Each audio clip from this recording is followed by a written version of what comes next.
What's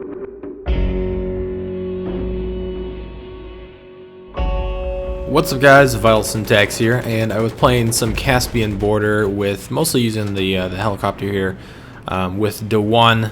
Oh, you guys have probably seen him in quite a few of my other videos. I play with him quite often. He's awesome, but we were playing in a non-Punkbuster server because there were some Punkbuster issues with the PC side of things, at least on Battlelog. So we weren't really able to join any servers that were running Punkbuster because it would just kick us. Hopefully that's already been fixed, or they're working on a fix. I know they had an official post like kind of at the header of Battlelog, but anyway, we got a chance to play on this unranked server that also didn't have any unlocks set. So essentially each team and all the players on that team had just the starting gear. So when you're playing as the assault, you're either using the AK or the M16. You don't have the defibrillators, so there's nobody rezzing anybody, but you still have the med pack. And then you have the support class. He doesn't have C4, so he can't really do anything about vehicles, but he still has ammo, and all he has is the M27 IAR or the RPK. Once again, there's no attachments for any of these weapons either. And then if you're playing as the engineer, you know, you do have the rocket launcher, and you do have the repair tools, so you can still, you know, take care of vehicles and things like that.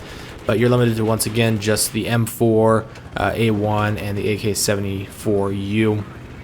And then on the sniper side of things, you have just the spawn beacon, no tugs or any other pieces of equipment, and you can either use the MK11 or the SVD.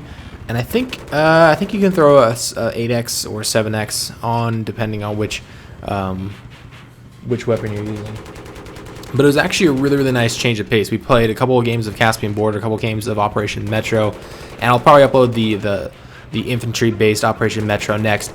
But it's actually a really nice change of pace to play Battlefield without any attachments, without any really weapons, and without any upgrades for the vehicles, especially because when you have all the lock-on missiles or the TV missiles, I don't know, it just takes some of the skill, not the TV missile, but at least the lock-on missiles kind of take some of the skill out of flying the helicopters, flying the jet, and you also don't have stingers, so you're not getting locked on by ground infantry, so you really have to, you know, get air superiority and get control of the air by using air vehicles, or, you know, getting a lucky RPG shot or tank shot off on one of these helicopters. So I don't know, I just felt like it was actually well balanced, and it was a really nice change of pace, and I actually had quite a bit of fun flying around the helicopters where I typically don't, just because most servers have instant vehicle respawn, which is even a bigger issue in my book than some of the lock-on things that you have. But you know, once you kill a chopper, they just spawn instantly, and you're basically just having a chopper battle the entire time. Whereas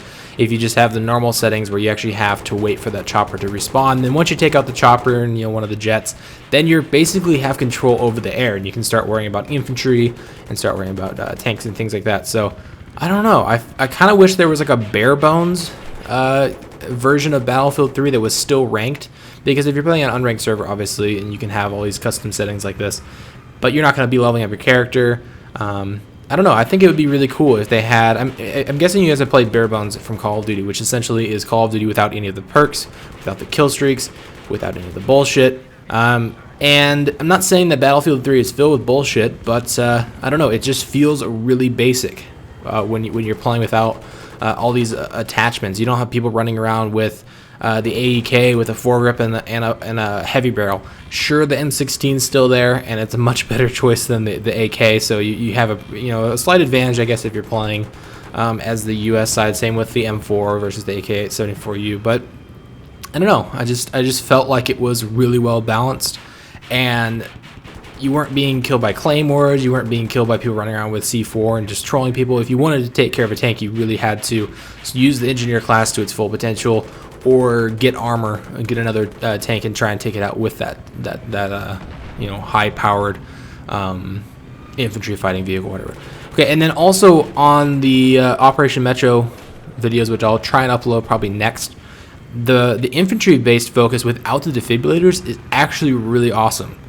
I cannot stand the defibrillators as they are. I'm not saying that the defibrillators are something that shouldn't be in the game. I'm just saying that the way they work right now, I just despise. I hate the fact that I can kill 4 people and then a guy can run in the room and revive them all, and now I have 5 people shooting at me, and he can revive them instantly with basically no delay. it's just really, really frustrating to me. So I think removing that defibrillator kit that was set up in the infantry-based fighting for the assault kit, because all you have is that med pack, and that med pack is really important. I don't know, it kind of forces you to play a little more carefully, because you know you're not just going to get rezzed by the 500 medics on your team. And on top of that, there also isn't any squad perks, so you can't run things like squad ammo. So the support class is actually useful because you can't spawn in with like 300 bullets right off the bat. So anyway, this has been the first look at playing Battlefield Barebones. I'll upload the infantry base one next. Hopefully you guys enjoyed. Let me know in the comments down below, and I'll see you guys in the next video. Thanks for watching.